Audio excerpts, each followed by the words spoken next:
പ്രിയമുള്ള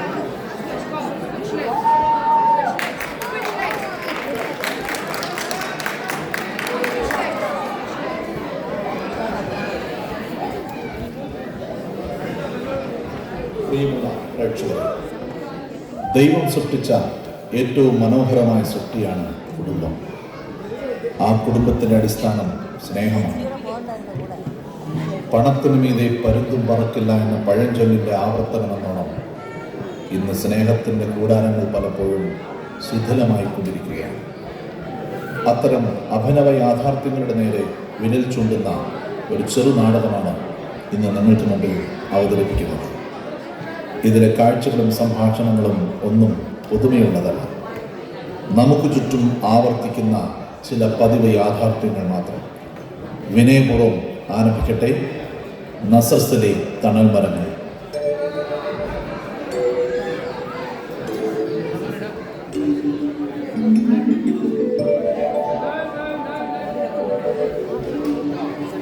ഈ കുന്ത്രാണ്ടത്തിലെ നമ്പറൊക്കെ എവിടെ കൊണ്ട് വെച്ചേക്കുവാണോ? സമയത്ത് നോക്കിയാൽ ഒന്നും കിട്ടില്ല. ഓ ആ കിട്ടി. ഹലോ, എടാ രാജുവേ, എടാ നല്ല പോത്തുണ്ടോടാ? അയ്യോ, ആര്? അച്ഛനാ? അയ്യോ സോറി അച്ഛാ, മാറിപ്പോയതാ. ഓ കണ്ണൊന്നും പിടിക്കത്തില്ല അച്ചോ. ഞാൻ ആ പോത്തുരാജനെ വിളിച്ചതാ. ക്ഷമിക്കച്ചോ, അറിയാതെ പറ്റിപ്പോയതാ. ഓ ഇതെന്നാ കുന്തോ? ഇറച്ചു വെട്ടുകാരനെ വിളിച്ച അച്ഛനെ കിട്ടും, അച്ഛനെ വിളിച്ച പോസ്റ്റ്മാനെ കിട്ടും. എന്തൊരു കഷ്ടമാണോ ഇത്. ഒന്നുകൂടെ നോക്കാം. എടാ രാജു ആണോടാ? ആ എടാ നല്ല പോത്തുണ്ടോടാ? എന്നാവിനെയാടാ? ഓ വിശേഷമോ? ആ തോമസ് കുട്ടിയും പിള്ളേരും ഒക്കെ ഇന്ന് എത്തും. 3-4 വർഷം കൂടി വരുന്നതല്ലേ, ഒന്ന് ആഘോഷിച്ചേക്കാന്ന് കരുതിയടാ. എടാ നല്ല പോത്താണോടാ? ആ എന്നാ ഒരു 4 കിലോ കൊടുത്തു വിട്ടേരെ. പൈസ ആണെങ്കിൽ കൊടുത്തു വിട്ടേക്കാം. എന്നാ ശരിടാ.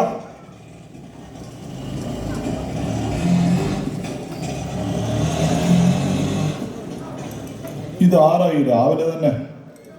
എന്നാ പറ്റിയിട്ട് നിനക്ക്? ഒന്നും പറയണ്ട, പള്ളിയുടെ മുറ്റത്ത് മൊത്തം പുല്ലല്ലേ. മഴയത്ത് നനഞ്ഞു കിടന്നത് കൊണ്ട് കാലൊന്ന് തെന്നി. എന്നിട്ട് വല്ലതും പറ്റിയോടി? ഭാഗ്യത്തിന് ദൈവം സഹായിച്ച് നടുവിടിച്ചു വീണില്ല. ആ ലക്ഷ്മി വന്നില്ലേ ഇതുവരെ? ഇല്ല. ആ ചൂട് വല്ലതും പിടിക്കണമെങ്കിൽ ഞാൻ വരാം. വേണ്ട, ഞാൻ കുറച്ച് കുഴമ്പെടുത്ത് തേച്ചോളാം. വലിയ പ്രശ്നമൊന്നും ഇല്ല. ആ തോമസ് കുട്ടി വിളിച്ചായിരുന്നോ? അവൻ എവിടെ എത്തിയോ ആവോ? അവനല്ലല്ലോ എന്നെ ഒന്നും വിളിക്കത്തില്ലല്ലോ, നിന്നോടല്ലേ പറഞ്ഞത്. എന്തിനാ നിങ്ങൾ എപ്പോഴും അതൊക്കെ പറഞ്ഞ് അവനെ വേദനിപ്പിക്കുന്നത്? അവനൊരു തെറ്റ് സംഭവിച്ചു പോയി, അതിനിങ്ങനെ എപ്പോഴും അവനെ കുറ്റപ്പെടുത്തണോ? കുറ്റപ്പെടുത്തിയതല്ലടി, നമുക്ക് അവൻ ഒറ്റ മകനല്ലേ ഉണ്ടായിരുന്നുള്ളൂ. എന്തൊക്കെ സ്വപ്നം കണ്ടതാ അവനെ കുറിച്ച്. എന്നിട്ടിപ്പോ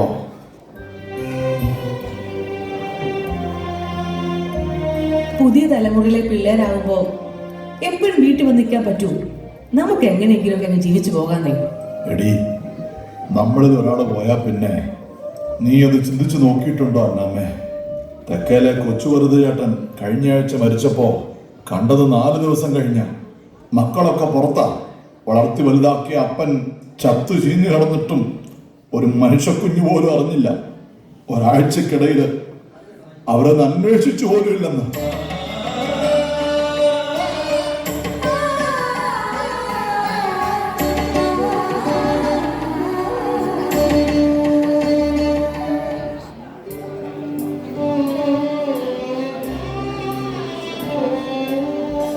ആ ലക്ഷ്മി, എന്താ വരാൻ താമസിച്ചത്? കൊച്ചിനെയും കൊണ്ട് ആശുപത്രിയിൽ പോയതാ ചേച്ചി. എന്തു പറ്റി? പനി വല്ലതും ആണോ? ഇന്നലെ ആള് വീണ്ടും വീട്ടിൽ വന്നു ചേച്ചി. എന്തായാലും തല്ലുന്നത് കണ്ട് കൊച്ചു പോയി അയാളെ പിടിച്ചു. അയാളിതിനെ ചവിട്ടി. കൊച്ചു തെറിച്ചു പോയി. എൻ്റെ കൊച്ചിൻ്റെ കൈവിരൽ ഒടിഞ്ഞു പോയി ചേച്ചി.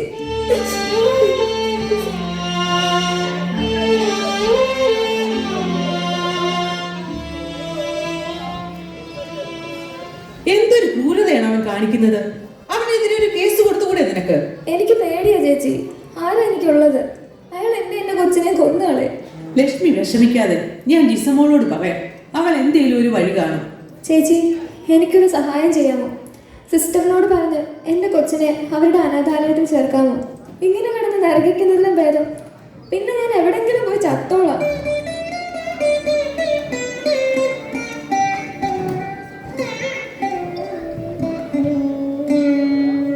ലക്ഷ്മി ചെല്ലും, അത്യാവശ്യം പണിയൊക്കെ തീർത്തിട്ട് നേരത്തെ പൊക്കും.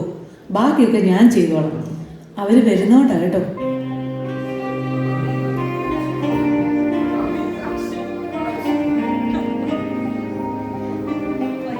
എന്ത് പറ്റിയടി അവക്ക്? അവൻ വീണ്ടും പ്രശ്നം ഉണ്ടാക്കുവാണോ? പാവം കൊച്ച്, അതിനെ കൊണ്ട് അവൾ ഒറ്റയ്ക്ക് എന്നാ ചെയ്യാനാ? പറയുന്നതൊക്കെ ഞാൻ കേട്ടു. ദാ ഇത് ലക്ഷ്മിക്ക് കൊടുത്താലേ ആശുപത്രിയിലെ ചെലവനാന്ന് പറഞ്ഞാൽ മതി. വർക്കിച്ചോ, ഇതാ പോത്ത് കൊണ്ടുവന്നിരിക്കുന്നു. നല്ല കിടിലം പോത്താ. പാവച്ചനോ, നീ മീൻ കച്ചവടം നിർത്തി ഇപ്പൊ പോത്ത് കച്ചവടം തുടങ്ങിയോ? ഓ, ഞായറാഴ്ച മാത്രം പോത്ത്, ബാക്കി ദിവസം മീനാന്നേ. പോത്താണെങ്കിൽ പള്ളിപ്പോക്ക് മുടങ്ങത്തില്ല. പിന്നെ തോമസ് ചേട്ടനൊക്കെ എന്നാ വരുന്നത്? ഇന്ന് ഉച്ചയ്ക്ക് മുമ്പ് വരുന്നാ പറഞ്ഞത്. എന്നാലും നിങ്ങൾ ഭാഗ്യമുള്ളവരാ. എന്താ ഒരു കുറവ്? തോമസ് ചേട്ടന് നല്ല ജോലി, ഒരു മകളാണ് കന്യാസ്ത്രീ. ജീവിതം ആഘോഷിക്കാൻ ഇനി എന്ത് വേണം? ഒരു കണക്കിന് പൈസ ഉണ്ടാകാതിരിക്കുന്നതാണോ നല്ലത്? എന്നാ ഒക്കെ പറഞ്ഞാലും പൈസക്ക് പൈസ തന്നെ വേണം വർക്കിച്ചേട്ടാ.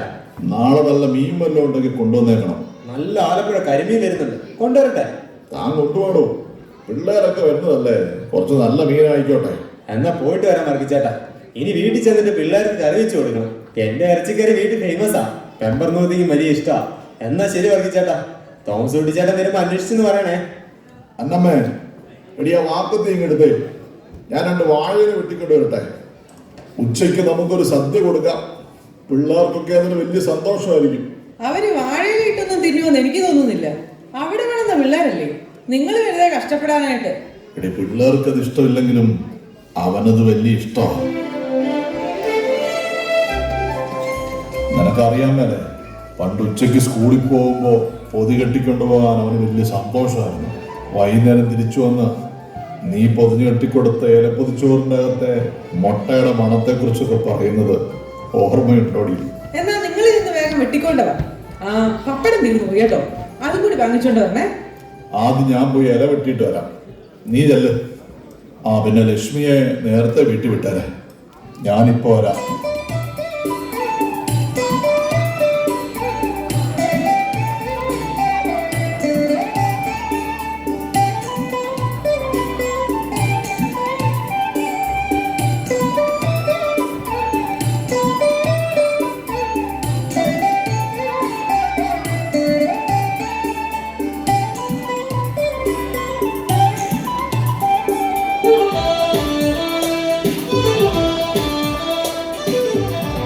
അന്നാമോ, എടി ഇതൊക്കെ എടുത്ത് വെച്ചോ, അവൻ വിളിച്ചോടി.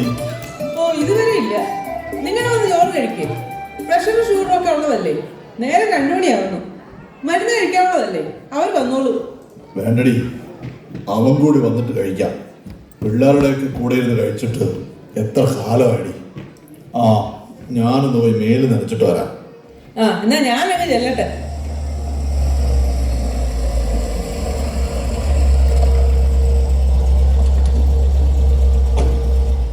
പുറത്താരോ വന്നിട്ടുണ്ടെന്ന് തോന്നുന്നു. അവരാണോ?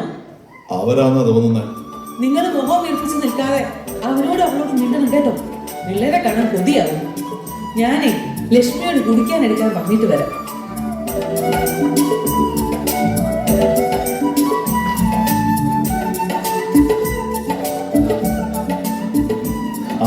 വന്നോ? തിരുവനന്തപുരത്താണോടാ വന്ന? അതെ, കുറച്ച് ലേറ്റ് ആയി. എടാ തോമസ് കുട്ടി, നീ വന്നോടാ. എടാ അവളും പിള്ളേരും ഒക്കെ എന്തിയടാ? അവൾക്കെന്തോ ലീവ് എടുക്കാൻ പറ്റിയില്ലാന്ന്. അവളില്ലാതെ പിള്ളേരും വരില്ല.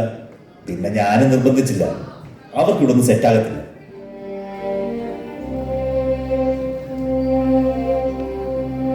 എന്നാലും കഷ്ടമായി പോയി. നീ വാ, വന്ന് ചോറ് കഴിക്കേ. ഞാൻ വന്നപ്പോൾ പുറത്തുനിന്ന് കഴിച്ചു.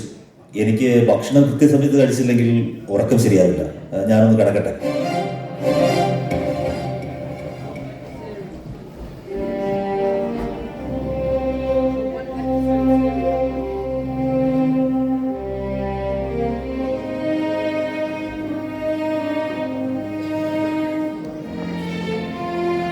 ചാച്ച, അന്നമ്മോ, വിളമ്പ് വെച്ചതൊന്നും തിരിച്ചെടുത്ത് വെക്കണ്ട. ഞാൻ കഴിക്കാൻ വരുമോ? നല്ല വിശപ്പുണ്ട് എനിക്ക്. അവൻ എന്നാ പറ്റി? അവൻ എന്താ ഇങ്ങനെ? മക്കൾ വലുതാകുമ്പോ അപ്പനമ്മമാർ അവരിൽ നിന്നൊന്നും പ്രതീക്ഷിക്കരുത്. അതാണടി പുതിയ ലോകത്തിന്റെ പാഠം. ബൈബിളിൽ ഒരു കഥ പറയുന്നുണ്ട്. വിളിച്ചവർ വരാതിരുന്നപ്പോ വിളിക്കപ്പെടാത്തവരെ കൂടെ ഇരുത്തി വിരുന്നു കൊടുത്ത ഒരു കഥ. അകത്ത് പോയി പാത്രം എടുത്തു വെക്ക. 1 അല്ല 3. അവൻ വരുന്നില്ലെന്നല്ലേ പറഞ്ഞത്? പിന്നെ ആക്കാം. 3 വേണം. അവളെയും കൂടി വിളിക്ക, ലക്ഷ്മിയെ. അല്ലെങ്കിൽ നമ്മൾ ഒറ്റയ്ക്കായി പോകുക. നമ്മെ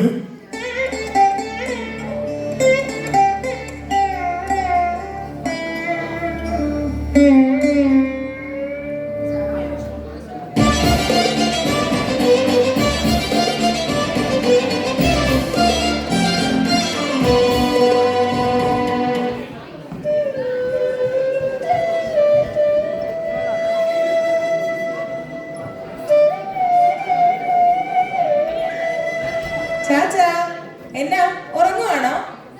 ആ മോളോ? ആ ജിസ്മി മോളെ, നീ എന്താ ഒന്നും പറയാതെ ഇങ്ങോട്ട്? എനിക്കെന്താ, എന്റെ വീട്ടിൽ വന്നുകൂടെ? കർത്താവിനെ കെട്ടിച്ചു കൊടുത്തെങ്കിലും ഇത് എപ്പോഴും എന്റെ വീട് തന്നെയാണ്. എവിടെ എന്റെ ചേട്ടൻ? നേരിട്ട് കണ്ടാലെങ്കിലും ഓർമ്മയുണ്ടായെന്ന് നോക്കട്ടെ. എവിടെ? അതൊന്നും പറയണ്ട മോളെ. അവരെല്ലാവരും കൂടി വരുമെന്ന് പറഞ്ഞ് ചാച്ചൻ ആഴ്ചകൾക്ക് മുമ്പേ തുടങ്ങി ഒരുക്കവാ. വലിയ സന്തോഷമായിരുന്നു. പക്ഷെ അവൻ മാത്രമേ വന്നുള്ളൂ. വന്നതും എന്തൊക്കെയോ മാറ്റം. അവൻ പഴയതുപോലൊന്നും അല്ല മോളെ. ചാച്ചന് വലിയ വിഷമമായി. അതൊക്കെ നിങ്ങൾക്ക് തോന്നിയതായിരിക്കും. എവിടെ? ഞാൻ ചോദിക്കാമല്ലോ അവനോട്.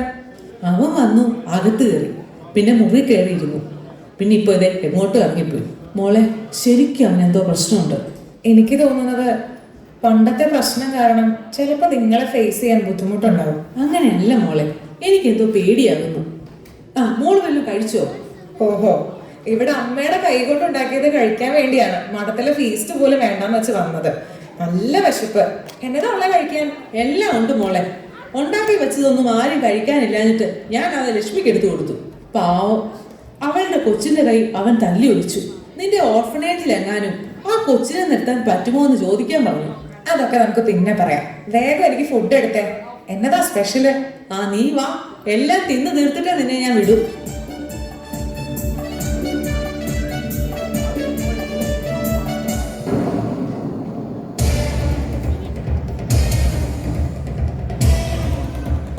ആ ഹലോ, അതെ അതെ അതെ. ആ ഇടത്തോട്ട് തിരിയുമ്പോൾ 4ാമത്തെ വീട്. ആ അതെ തന്നെ. ആ നീല പെയിന്റ് അടിച്ച വീട്. അത് തന്നെ. അകത്തേക്ക് പോന്നോളൂ, ഞാനിവിടെ ഉണ്ട്. ആ ചേട്ടായി വന്നോ? ഞാൻ അറിഞ്ഞില്ല, അകത്തായിരുന്നു. നിന്റെ വക്കീൽ പണിയൊക്കെ എങ്ങനെ പോകുന്നു? ഓ, അത് പാസ്സായെന്നല്ലേ ഉള്ളൂ. പിള്ളേരുടെ കൂടെയാണ് എപ്പോഴും. ആ ഓർഫനേജുമായി ബന്ധപ്പെട്ട് കുറെ കേസൊക്കെ ഉണ്ട്. അതാണ് ഇപ്പോഴത്തെ പണി. ഇപ്പോ അച്ഛന്മാർക്കും കന്യാസിമാർക്കും ഇതാണല്ലോ പണി. ചേട്ടായി എന്താ അങ്ങനെയൊക്കെ പറയുന്നേ? നേരത്തെ പള്ളിയിൽ ഇറങ്ങാത്ത ആളായിരുന്നല്ലോ. അതൊക്കെ അന്ന്. ഇപ്പോ വിവരം വെച്ചപ്പോഴാണ് മനസ്സിലായത് ഇതൊക്കെ വെറും തട്ടിപ്പാണെന്ന്. അതെന്നെ ചേട്ടായി അങ്ങനെ പറഞ്ഞത്?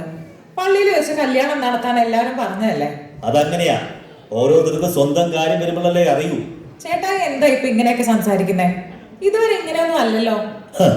നീ ആദ്യം പോയി ക്രിസ്ത്യാനികളെ നന്നാക്കാൻ നോക്ക്, ഇങ്ങോട്ട് വേണ്ട. അതെന്താ? ചേട്ടായി ക്രിസ്ത്യാനിയല്ലേ? ഇപ്പൊ അല്ലെന്ന് തന്നെ കൂട്ടിക്കോ.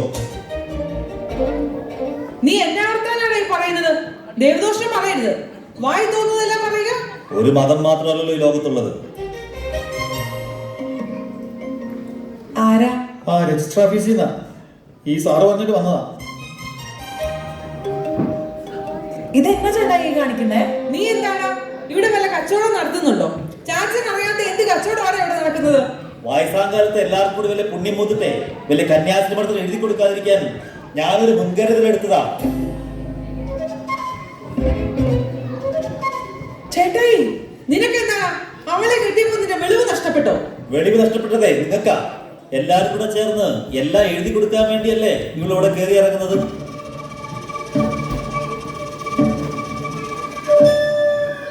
നിർത്തടാ നിന്റെ അഹങ്കാരം. ഇത് അവളുടെ കൂടെ വീടാ. ഇവിടെ അവൾ വരണോ വേണ്ടയോ എന്ന് തീരുമാനിക്കുന്നത് നീയല്ല, ഞങ്ങളാ. ഇനി ഞാനിവിടെ വരുന്നതാണ് പ്രശ്നമെങ്കിൽ ഞാൻ പോവുക. ചാച്ചനും അമ്മയ്ക്കും എന്നെ കാണാൻ തോന്നുമ്പോ അങ്ങോട്ട് വന്നാൽ മതി. നീ എവിടെ പോവാ? അവിടെ നിൽക്കേ. എവിടെയോ കണ്ട പെണ്ണിനെയും കൂട്ടിക്കൊണ്ട് വന്ന് വീട്ടിൽ കയറിയപ്പോ ഞങ്ങൾ എതിർത്തു. അതിലെന്നതാണ് അവർ തെറ്റ്? ഊരും പേരും അറിയാത്ത അവള് നിന്റെ ജീവിതം മുടക്കുമെന്ന് അറിഞ്ഞിട്ട് തന്നെയാ അന്ന് ഞങ്ങൾ എതിർത്തത്. എന്നിട്ട് നീ എന്താ ചെയ്തത്? അവളെ തന്നെ രജിസ്റ്റർ മാരേജ് ചെയ്ത് അവളുടെ കൂടെ നാട് വിട്ടു. എന്നിട്ടെല്ലാം തീർന്നപ്പോ വന്നേക്കുക അപ്പന്റെ സ്വത്തെഴുതി വാങ്ങിക്കാൻ. ചാച്ച വേണ്ട, നിർത്ത്. ഇല്ല മോളെ, ഇനി ഇത് പറയാൻ എനിക്ക് പറ്റിയെന്ന് വരില്ല. കവലയിൽ ചെന്നപ്പോ എല്ലാം അറിഞ്ഞുകൊണ്ട് തന്നെ ഞാൻ വന്നത്. ഇവന്റെ ജോലിയും പോയി, എല്ലാം പോയി. ഇവനെ ഇട്ട് ചവളും പിള്ളേരും പോയടി. എന്നിട്ട് സ്വത്തെഴുതി വാങ്ങിക്കാൻ വന്നിരിക്കുന്നു. ഞാൻ ഈ കേൾക്കുന്നതൊക്കെ സത്യമാണോ മോനെ? ചേട്ടായി, ഇതെന്താ ഞങ്ങളോട് പറയാതിരുന്നത്? അപ്പോ ഇത്രയും കാലം നീ ഞങ്ങളെ പറഞ്ഞു പറ്റിക്കായിരുന്നല്ലേ? എന്തിനാ മോനെ നീ ഞങ്ങളോട് ഇങ്ങനെ? അവന് നമ്മളെ ഒന്നും വേണ്ടടി. അങ്ങനെ വേണമായിരുന്നെങ്കിൽ അവൻ ഒരു വാക്കെങ്കിലും ഇത്രയും കാലത്തിനിടയ്ക്ക് നമ്മളോട് പറഞ്ഞേനെ.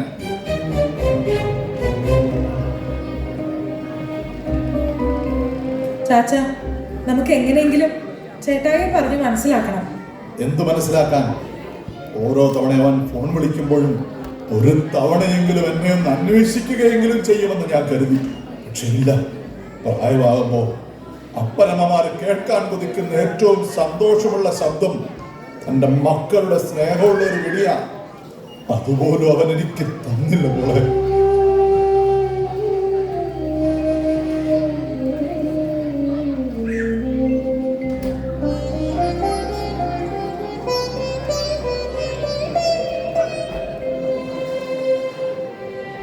ചേച്ചി, എന്തു പറ്റി ചേച്ചി? എഴുന്നേൽക്ക് ചേച്ചി. അയ്യോ സിസ്റ്റർ, ചേച്ചി. അമ്മേ, അമ്മേ.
കരയുന്നോ നിങ്ങൾ ഇന്ത്യനായി ഞാൻ സ്വന്തദേശത്ത് പോകുമ്പോൾ കഴിയുന്നു യാത്ര ഇത്ര നാൾ കാത്ത ഭവനത്തിൽ ഞാൻ ചെന്നിതാ. പോകുന്നേ ഞാൻ എന്ത്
ഞാൻ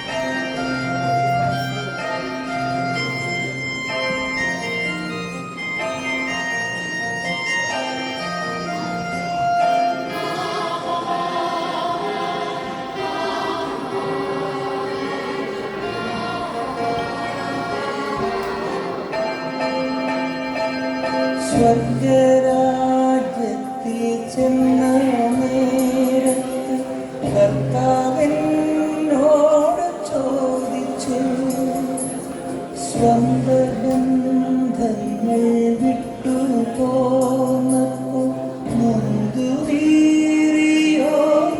മനം? ശങ്ക കൂടാതെ ചൊല്ലി ഞാൻ, കർത്താവേ ഇല്ല തെല്ലുമേ. എത്തി ഞാനെത്തി സന്നിധേ, ഇത്ര നാൾ കാത്ത സന്നിധേ. പോകുന്നേ ഞാൻ ദൈവത്തോട് തുറന്നിടാം.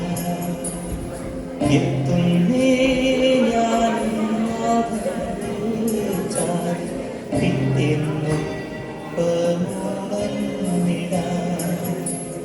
കരയുന്നോ നിങ്ങൾ എന്തിനായി? ഞാൻ സ്വന്ത ദേശത്ത് പോകുമ്പോൾ കഴിയുന്നു യാത്ര ഇത്ര നാൾ കാത്ത് ഭവനത്തിൽ ഞാൻ ചെന്നിതാ.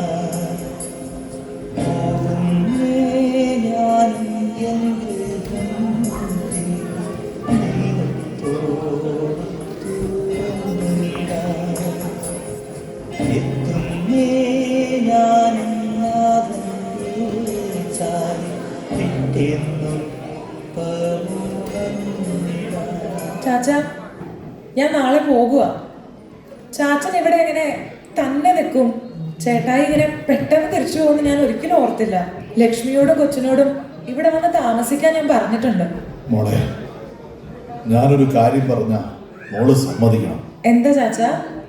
അവനും അവൻ്റെ കൊച്ചുങ്ങൾക്കും കൊടുക്കാൻ വേണ്ടി ഞാനും നിന്റെ അമ്മയും കൂടി ആരും അറിയാതെ ഒരു നിക്ഷേപം നടത്തി വെച്ചിട്ടുണ്ടായിരുന്നു. ഒരു 6 ഏക്കർ സ്ഥലം അങ്ങ് തൊടുപുഴയിലാണ്.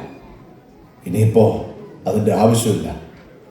അതിലൊരു 5 ഏക്കർ അത് നിന്റെ അനാഥ മന്ദിരത്തിലെ പിള്ളേർക്ക് വേണ്ടി ഞാൻ എഴുതി വെച്ചു കഴിഞ്ഞു. ബാക്കി 1 ഏക്കർ അത് ഇത്രയും നാൾ ഞങ്ങളെ നോക്കിയ ലക്ഷ്മിക്കും അവൻ്റെ മകനും വേണ്ടി ഞാൻ മാറ്റി വെച്ചേക്കുക. ബാക്കിയൊക്കെ അവനെടുത്തോട്ടെ. ചാച്ചാ, ചാച്ചന്റെ ഈ വലിയ മനസ്സ് അത് ചേട്ടായിക്ക് കിട്ടാതെ പോയല്ലോ. സ്നേഹം അതുമാത്രം നമുക്ക് പിടിച്ചു വാങ്ങാൻ പറ്റില്ലല്ലോ മോളെ. ശരിയാ ചാച്ചാ, അത് കൊടുക്കാനേ നമുക്ക് പറ്റൂ. ഞാൻ സുപ്പീരിയർ അമ്മയോട് പറയാം. എൻ്റെ ഒരാഗ്രഹം കൂടി മോള് സാധിച്ചു തരണം. എന്താ ചാച്ചാ? നിങ്ങളുടെ അനാഥ മന്ദിരത്തിൽ എനിക്കും കൂടി ഒരു മുറി തരുമോ മോളെ? അവളില്ലാതെ ഇവിടെ ഞാൻ ഒറ്റയ്ക്കായി പോയതുപോലെ.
എടി അന്നാമ്മേ, ഇപ്പോ എനിക്കൊരു സമാധാനമുണ്ട്.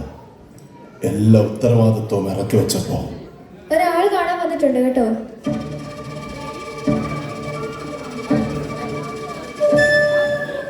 ആ, താനാണോ? എടോ, എവിടെയാ ഒപ്പിടേണ്ടത്? ബാക്കിയെല്ലാം താൻ ചെയ്താൽ മതി. ചെലവാകുന്നത് എന്താന്ന് വെച്ചാൽ പറഞ്ഞാൽ മതി, ഞാൻ തന്നോളാം. ശരി വർഗീസ് ചേട്ടാ, പേപ്പറൊക്കെ ശരിയാക്കിയിട്ട് ഞാൻ അറിയിക്കാം. ചാച്ച, ചേട്ടായി വന്നിട്ടുണ്ട്. അവനോ? അവനെന്തിനാ? വാ ചേട്ടായി.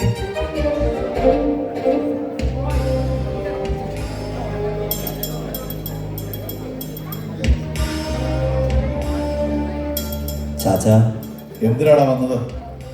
നീ ചോദിച്ചതൊക്കെ നിന്റെ പേരിൽ തന്നെ എഴുതി വെച്ചിട്ടുണ്ട്. അല്ലെങ്കിലും നിനക്കുള്ളതായിരുന്നല്ലോ എല്ലാം. പിന്നെ എന്തിനാണ് നീ? ചാച്ചാ, ചാച്ച എന്നോട് ക്ഷമിക്കണം. കടം വാങ്ങി മടുത്തപ്പോഴാണ് ഞാൻ ഇങ്ങനെയൊക്കെ ചിന്തിച്ചു പോയത്. അതന്ന് പറയാനുള്ള ധൈര്യം എനിക്കുണ്ടായിരുന്നില്ല. അപ്പൊ നീ തിരിച്ചു പോയില്ലേ ഇതുവരെ? ഇല്ല ചാച്ച, എനിക്കിനി നിങ്ങൾ മാത്രമേ ഉള്ളൂ.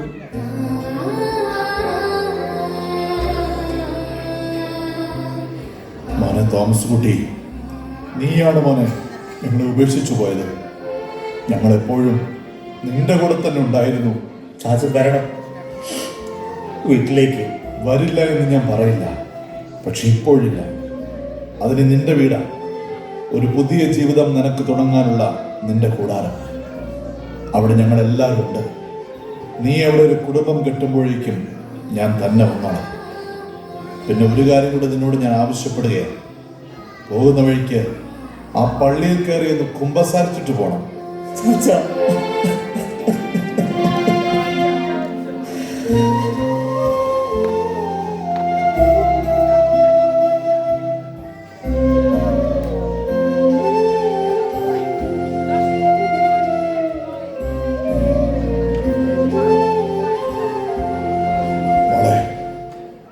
നീ ഒന്ന് മടത്തിപ്പോകണമെന്ന് പറഞ്ഞ് വാശി പിടിച്ചു നിന്നപ്പോൾ ഞങ്ങളോർത്തു നിന്നെ ഞങ്ങൾക്ക് എന്നേക്കുമായി നഷ്ടപ്പെടുകയാണെന്ന്.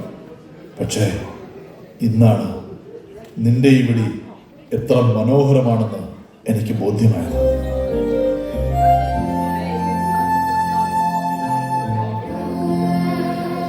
ഒരു സന്യാസിയുടെ മാതാപിതാക്കളാകുക എന്നാൽ അതൊരു ഭാഗ്യം തന്നെയാണ് മോളെ.